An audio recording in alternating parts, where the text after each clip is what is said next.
Hello everyone, JH Plays back with another video, and today we will be talking about the Saints Row series. I know this is a little odd because it has almost nothing to do with any of my past content, because I've never really God damn, that's loud. I've never really posted a video about a game anywhere near to this. But I want to talk about the Saints Row series. I played them a lot. It's a good game.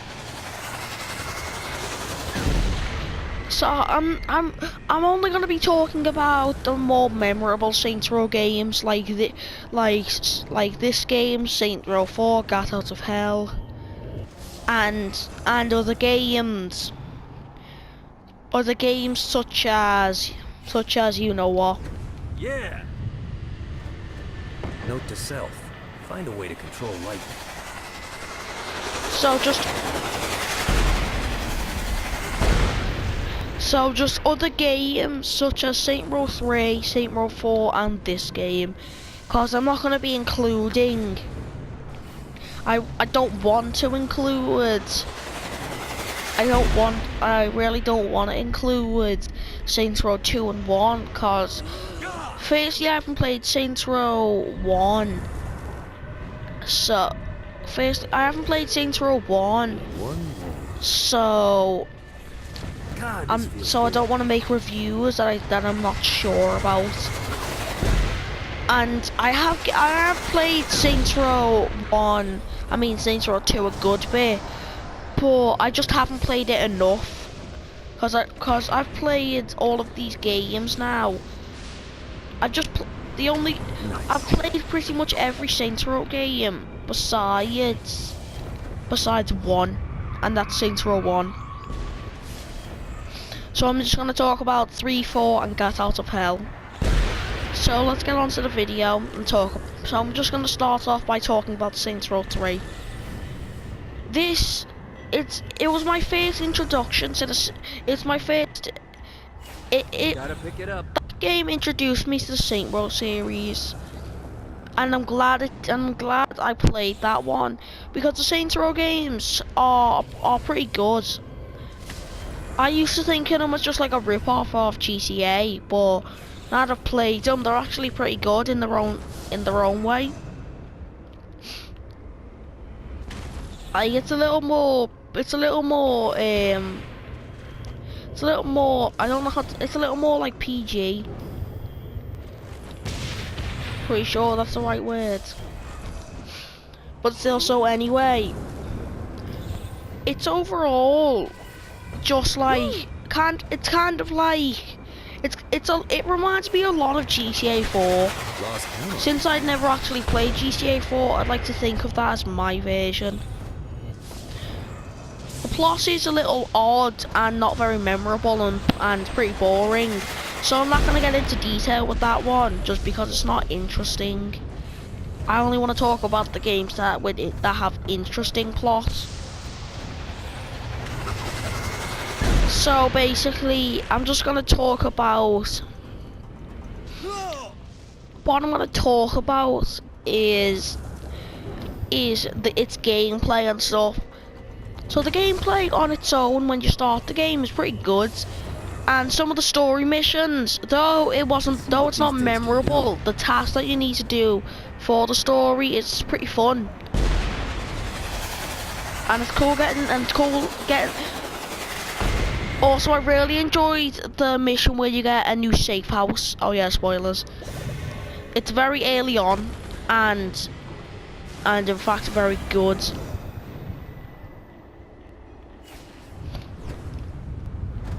So it's always better with cheats.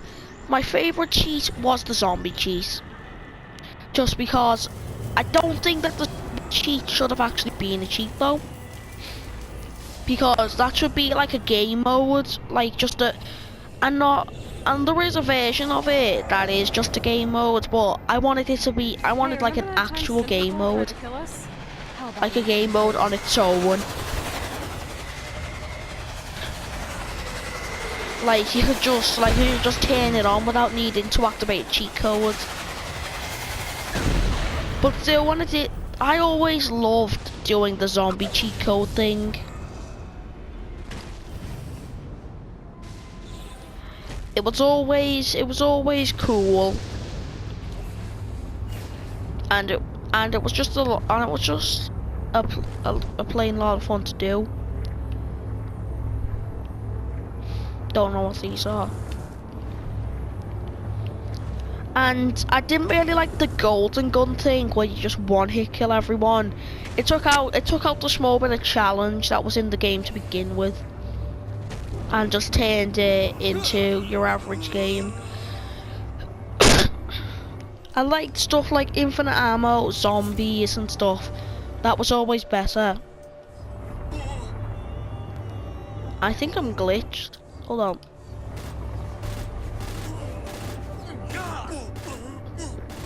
I mean, I give that game a solid 6 out of 10.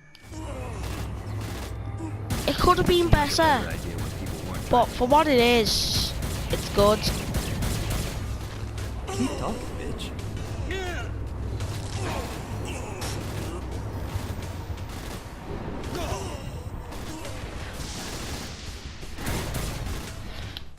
I mean, it gets a little repetitive, and once you finish the story, not much else happens.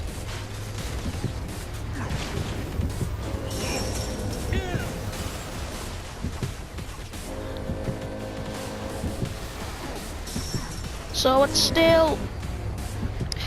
it could have done so much better, but it didn't. So now I'm going to talk about Saints Row 4. This was the invention for the game that I'm showing you now. It was great. The whole point of the story is that you somehow become the president, though really you've killed millions, including tons of police and stuff.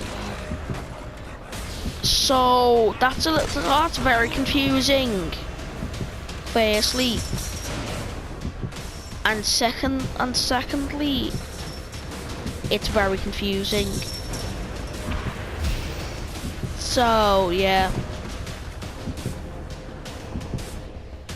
I'm just gonna give the game a solid rating. I'd give it a 8 out of 10.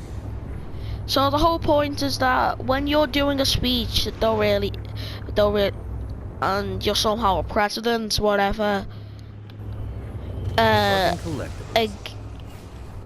some sort of alien called Zinyak just destroys everything, and everything gets weird.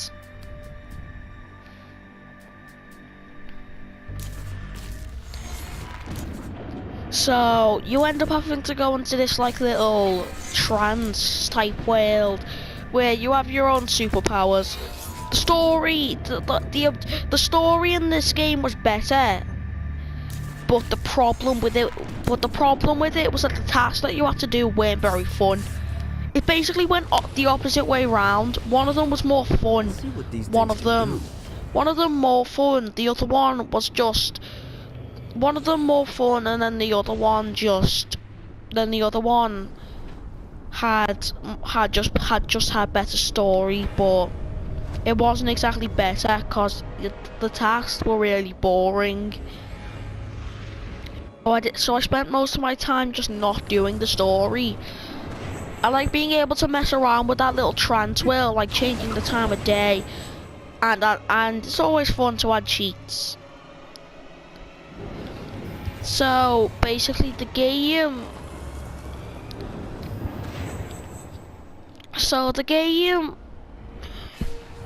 you basically just get a bunch of powers, and it's a lot like the game that I'm showing you now, just different in some ways. Like you can't fly like in this game. That was something that they seriously missed out on.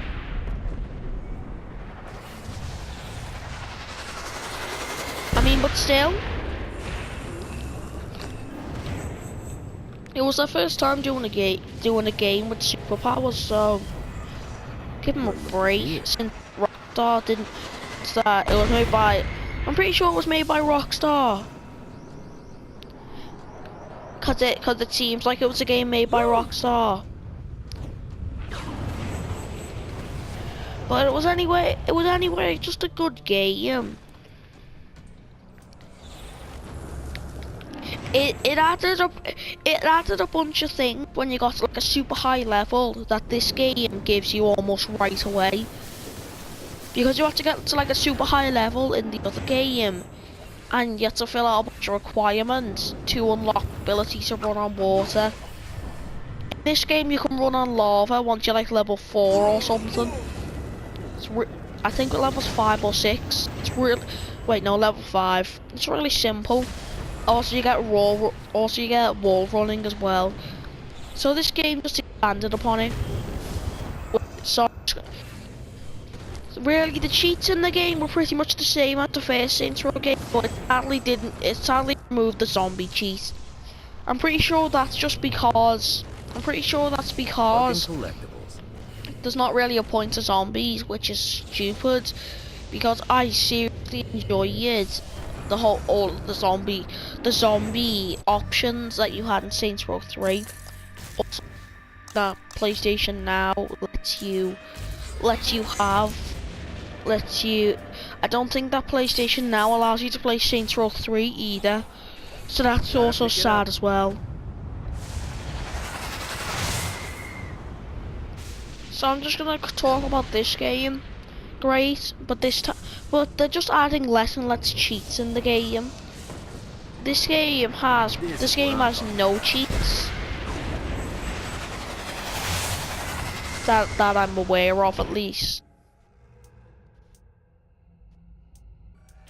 Still, it has the cool weapons, like you can do, like you've got things like God's hammer.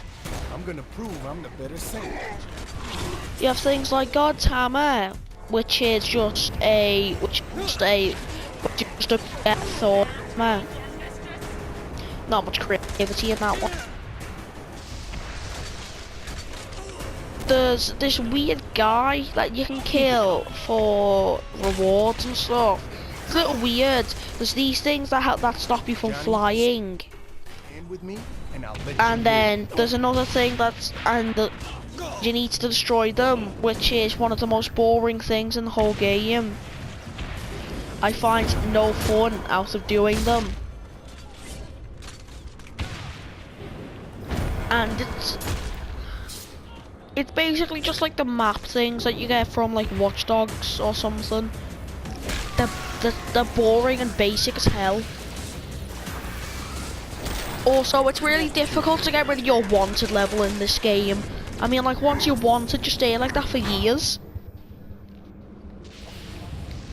It's really annoying, and I don't like being wanted in this game. I just spend most of my time trying to dodge those things that are fired at you to stop you from flying. I mean, the game definitely improved on everything, but it doesn't deserve a 9 or a 10. Since it left out a lot.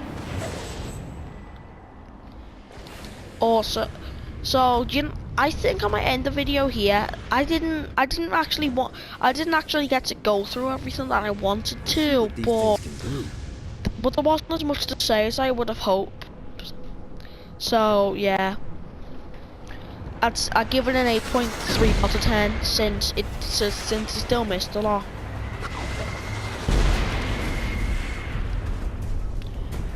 So yeah, 8.5 out of 10. I very much enjoy it, but it just doesn't deserve a higher rating. I wish I could have went over more, but anyway. Hope you enjoyed. Make sure to like, subscribe, make sure to turn on the notification bell so you can be notified about all my future videos. So yeah, hope you enjoyed, and goodbye. Oh wait, crap, wrong thing.